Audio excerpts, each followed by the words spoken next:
Good news! Gusto mo ba ng digital copy ng iyong birth certificate o kaya naman ay marriage certificate?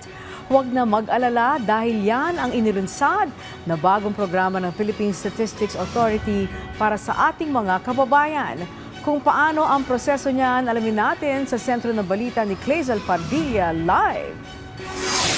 Actually, hindi lang makatitipid sa oras, makakamenos gastos na rin sa pagkuha ng mahalagang dokumento.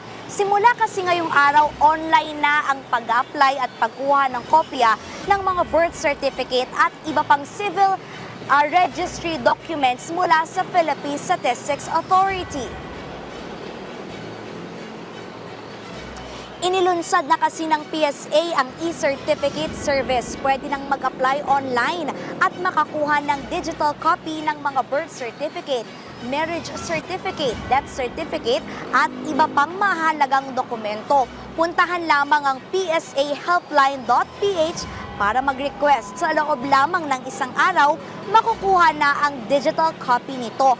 Mas tipid kaysa sa physical na kopya ng dokumento. Halimbawa, ang electronic birth, marriage at death cert ay nasa 290 pesos, mas mababa kumpara sa 365 pesos na printed certificate na ipinapadala ng PSA. Mas mura naman ng 75 pesos ang e-cert ng Senomar at Senodef.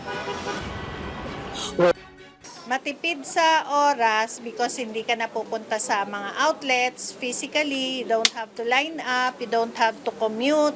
So maraming masisave na time. You do not have to travel and be absent from work. Pagtitiyak ng PSA, ligtas ito. May facial recognition feature kasi ito, kaya tanging ang individual lamang na tunay na nagmamay-ari ng dokumento ang makakapag-request ng certificate na maaring ipasa sa mga eskwelahan, kumpanya at iba pang government agencies. Mabeberipika naman ang authenticity ng dokumento sa pamamagitan ng QR code na naka-embed sa electronic copy ng dokumento. 100% po ang guarantee natin that the product, the digital product in PDF form is tamper-proof. Pag may tampering, immediately may alarm po siya. So may alert po agad. Angelic, ayon sa PSA, nasa 18 milyon na mga request ang natatanggap nila kada taon para makahingi ng mga birth certificate, marriage certificate at death certificate. At target ng PSA na tumaas sa 50% yung transaksyon gamit online.